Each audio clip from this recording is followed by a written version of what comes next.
Hello everyone. Welcome back to Wellness Warrior.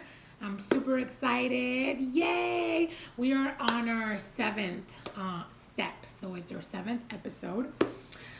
So I want us to get right to it. But before that, I want to read a little quote. And it says, "Your mind is your instrument. Learn to be its master and not its slave." Ooh, powerful.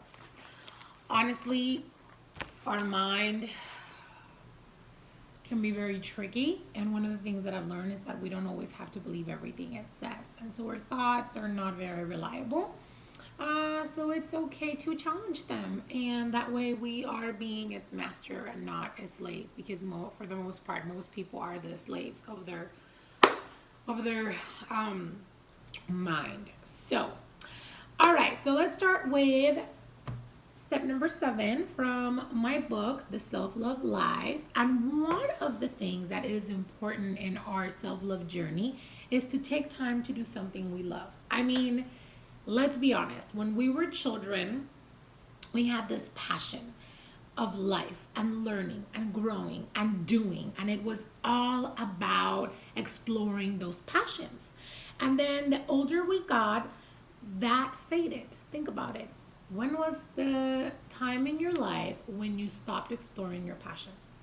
Now, many of you have this down and would tell me, you know what, Mariolinka, I have my passions down. Like, I have not stopped exploring them. And you know what? Good for you. That is awesome. Many will say, you know what, I definitely gave up on most of my passions or all of my passions. Sometimes as parents, when we become parents, you know, when we're trying to keep our partnership and we're just doing all this a million responsible adulting things, we forget about how we wanted to learn French or maybe travel to, you know, like somebody told me the other day they've been obsessed because they said a fact. And I was like, oh, that's really cool. How'd you know that? And she was like, oh my gosh, I'm obsessed with Egypt. And I've always been ever since the 6th grade. And I was like, that's so cool. She's like, yeah, I've always wanted to go, you know. And I'm like, that's awesome. And so those passions that we have that just kind of keep us, they're there, but they have kind of been forgotten in a way. It's time to rekindle them. It's time to get that fire and push it forward and use it. And I mean, you have it in you. It's just a matter of sitting with it again.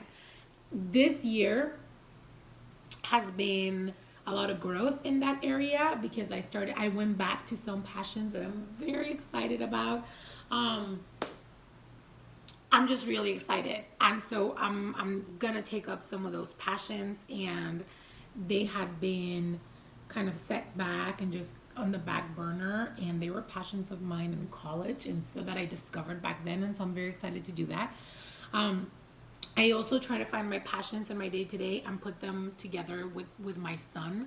So I love arts and crafts, for example, and it's something that I really enjoy and it really relaxes me. And so I do that with my son.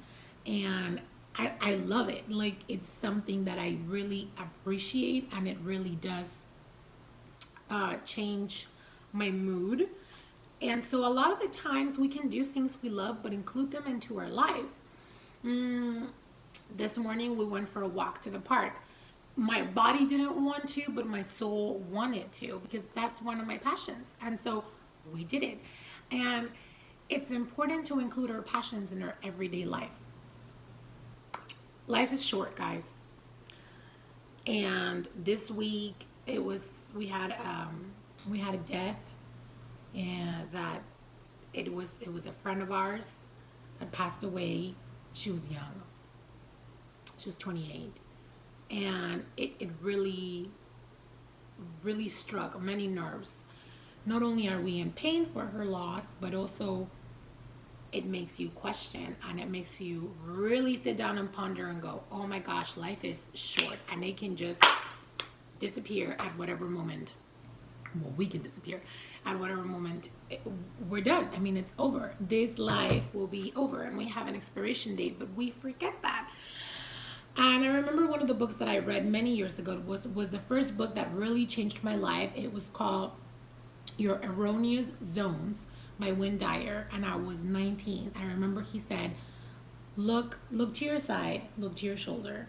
Death is there, and death has always been there, and death will always be there until it comes get you. And I was like,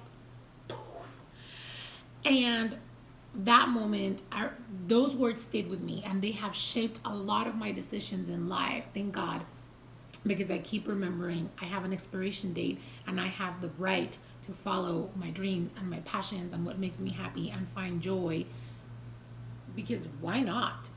And so it's also setting that example for my son.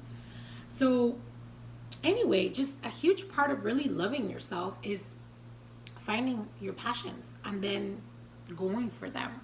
So I encourage you this week to sit down, make a list of your passions, and then make a list of what you're going to pursue. Or pick three and say, okay, I'm gonna go for this, whatever they may be. And I love it because ever since I can remember, I feel like that has always been a part of me. Like, I took Arabic lessons, I took French lessons. I don't speak the language proficiently by any means, not even close. But it was fun. And so I learned my words, I learned about the culture, just things that I was able to go after.